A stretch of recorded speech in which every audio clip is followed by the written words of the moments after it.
Hey guys, let's get more news from Steelers, but first don't forget to subscribe to the channel and leave your like. Mike Tomlin hits Steelers with brutally honest reaction to TNF debacle versus Patriots. Pittsburgh Steelers head coach Mike Tomlin kept it real following his team's 21-18 loss to the New England Patriots on TNF. Disappointing outcome.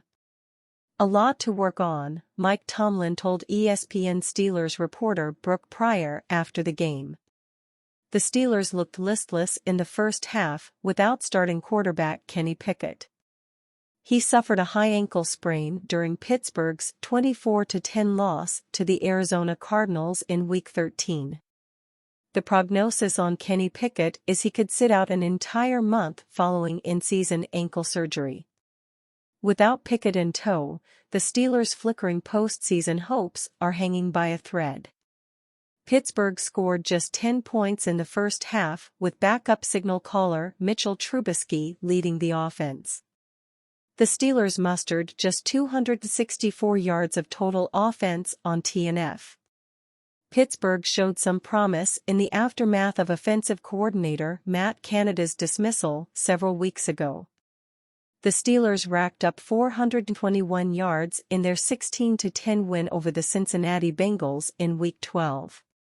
Unfortunately, they couldn't get it going against the Cardinals and Patriots in consecutive weeks. Those two teams have a combined 6-20 win-loss record. The Steelers' defense wasn't up to the task either. They surrendered 3 touchdowns to Patriots quarterback Bailey Zappe in the first half alone.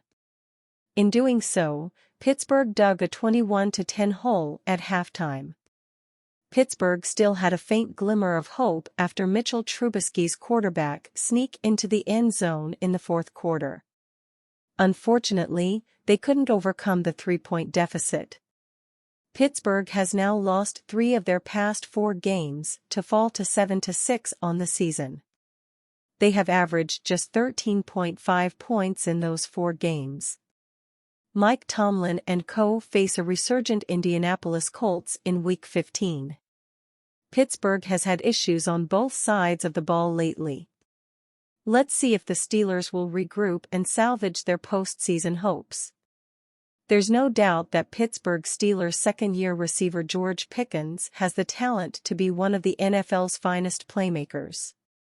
From route running to impeccable ball skills and competitiveness, Pickens can do it all.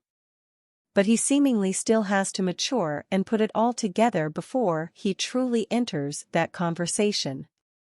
This appears to be a reality Mike Tomlin understands all too well. Amidst a Thursday night performance where Pickens caught just 5 passes for 19 yards, he found it challenging to hide his frustrations with the struggling Pittsburgh offense. Note, the Steelers had just 43 yards of total offense roughly halfway through the second quarter. It started manifesting with some apparent poor effort and childish antics on the field. Mitch Trubisky feels like he let the Steelers down. Steelers quarterback Mitch Trubisky picked up 45 passing yards on the final 2 plays of Thursday night's game, but time ran out before they could try to tie or beat the Patriots. New England's 21-18 win was the second straight time that the Steelers lost to a team that came into the game with 10 losses, and it dealt a blow to the team's hopes of making it to the playoffs. It all unfolded with Trubisky at quarterback because Kenny Pickett is out with an ankle injury and the veteran went 20 of 33 for 145 yards, a touchdown, and an interception before those last-ditch throws at the end of the game. The Steelers went 3-and-out 4 times and had another drive end without a first down due to a failed 4th down conversion. Head coach Mike Tomlin said it obviously wasn't the type of start we needed, and Trubisky agreed that he didn't do enough to lead the team in his first start of the season. "I've got to play better," Trubisky said, via Chris Adamski of the Pittsburgh Tribune-Review. "I feel like I let the guys down."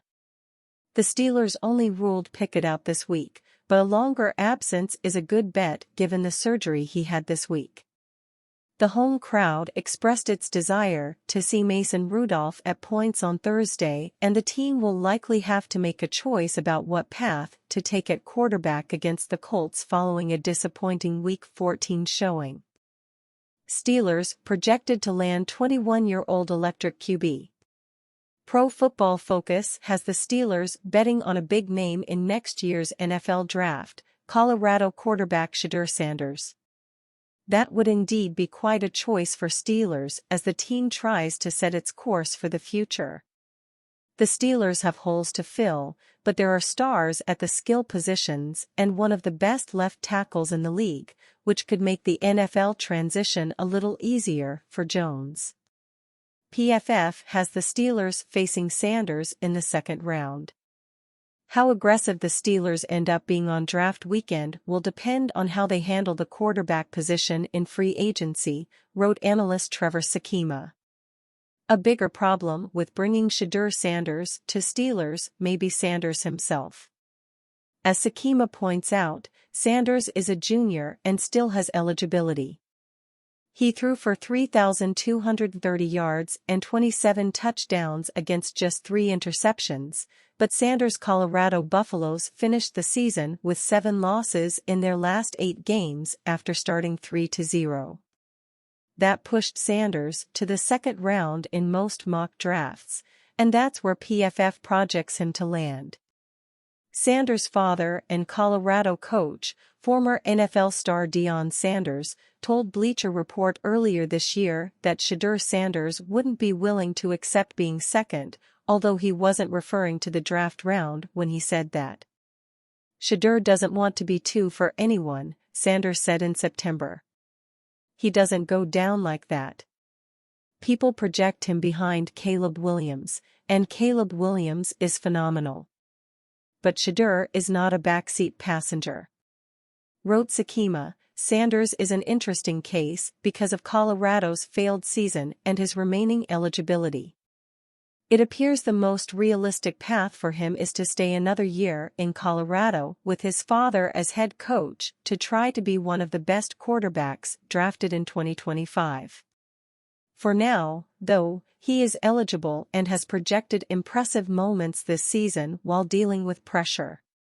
209 drops under pressure, second most in the FBS, and hit passes with great touch and timing. As for his adaptation to the Steelers, Shedeur Sanders probably wouldn't be given the keys to the offense from the start. The most likely scenario is that the Steelers sign a veteran and give Sanders time to acclimate to the NFL. But by 2025, if he keeps his name in this year's draft, Sanders will likely be ready to take the reins. He has, of course, impressed Chiefs star Travis Kelce with his hot start to start this season. Both of Deion Sanders' kids are absolutely electric, Kelce said on his New Heights podcast. One of his sons chose 6. The other played an excellent game. I think one of the Heisman finalists so far this year, and he has completely dominated the college football world. And you fan, what do you think of the Shedeur Sanders situation? Leave your opinion in the comments.